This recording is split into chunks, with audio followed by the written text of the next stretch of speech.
Mon nom est Pascal Nouyen Deschênes et bienvenue dans le Pas le temps de lire show. C'est le rendez-vous de ceux et celles qui ont compris que leurs oreilles n'ont rien envié à leurs yeux. Ce podcast est une adaptation du blog de Pascal Nouyen Deschênes intitulé « À la quête d'un meilleur mode de vie grâce aux technologies ». Le Pas le temps de lire show est une présentation de mon humble moi-même. Les mots deviennent des phrases qui en disent long. Le tout produit au spacieux studio de PND Design. L'article d'aujourd'hui, chiffrer ses données, tout comme tirer ses rideaux dans ses fenêtres.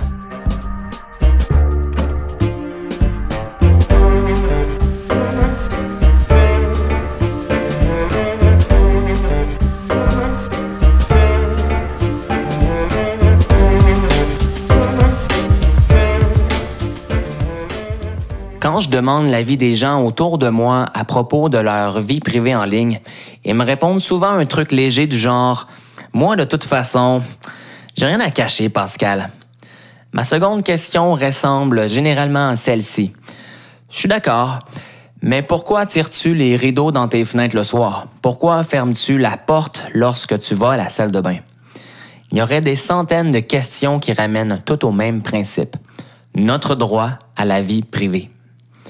Pour moi, chiffrer ses données, tirer ses rideaux le soir, dresser une haie de cèdre dans sa cour ou bien baisser le ton lorsqu'on parle d'un sujet plus personnel, c'est du même ordre. Plusieurs d'entre nous se disent « Je devrais protéger mes photos, mes vidéos, mes données. » La seconde d'après, la vie nous rattrape, puis on passe à un autre appel. J'ai abordé l'importance du sujet dans le premier article de cette série intitulé « Privé au personnel, c'est pas de tes affaires ». Quand on s'y arrête, il y a relativement beaucoup de données que nous voulons tous garder privées. En voici quelques exemples. Des photos recto-verso de nos cartes bancaires, passeports, visas, un fichier texte contenant tous nos noms d'utilisateurs et nos mots de passe, l'historique de nos transactions bancaires, des données, des renseignements à propos de nos clients et des autres en général, des notes stratégiques sur un projet en cours, l'archivage de documents d'assurance, etc., etc. Ce n'est plus seulement « je, me, moi ». Il n'est plus rare de posséder des données concernant d'autres personnes. Et je crois qu'il est de notre responsabilité et de notre réputation de les protéger. Spider-Man avait tellement raison. Avec de grands pouvoirs viennent de grandes responsabilités. La puissance du partage d'informations vient avec son lot de problématiques. Pour tous ceux qui sont en affaires, cela fait partie de notre travail. Et pour ceux qui sont employés, cela devrait faire aussi partie de votre travail. Au nom du bon sens, nous sommes tous responsables des données de nos pairs, de nos voisins, de nos proches. Gérer des données demande un certain effort, j'en conviens. Encore une fois, le sujet n'est pas à la mode, mais tellement critique dans notre vie numérisée. En contrepartie, pour ceux et celles qui désirent quelque chose de plus léger, je vous propose de visiter le site de Météo Média.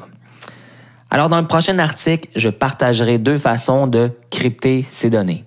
En passant, saviez-vous que le mot « encrypter » n'est pas français? Vous avez une question, un commentaire à faire sur ce que vous venez d'entendre?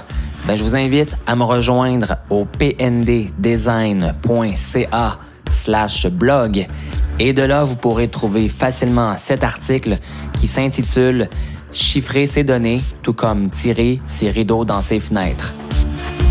C'était le Pas le temps de lire show du blog de Pascal Nouyen Deschênes à la quête d'un meilleur mode de vie grâce aux technologies. Merci d'avoir été de ce 16e rendez-vous et on se recroise à très bientôt. Bye bye.